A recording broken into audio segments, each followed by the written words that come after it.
কেউ বিএনপির নাম ব্যবহার করে কোনো অপকর্ম করতে চাইলে তাকে ধরে আইনে হাতে তুলে দিন।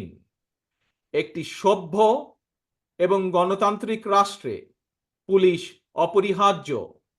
পুলিশ জনগণের শত্রু নয়।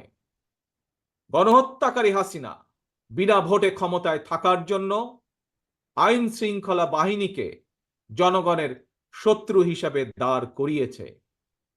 তবে আমি বিশ্বাস করি, বিএনপি বিশ্বাস করে, বাংলাদেশের গণতান্ত্রিক রাজনৈতিক দলগুলো প্রত্যেকে বিশ্বাস করে, পুলিশের ভেতরে একটি চক্র ছাড়া অধিকাংশ পুলিশ কর্মকর্তা এবং সদস্য চাকরিবিধি মেনেই, দেশের আইন কানুন মেনেই দায়িত্ব পালনের চেষ্টা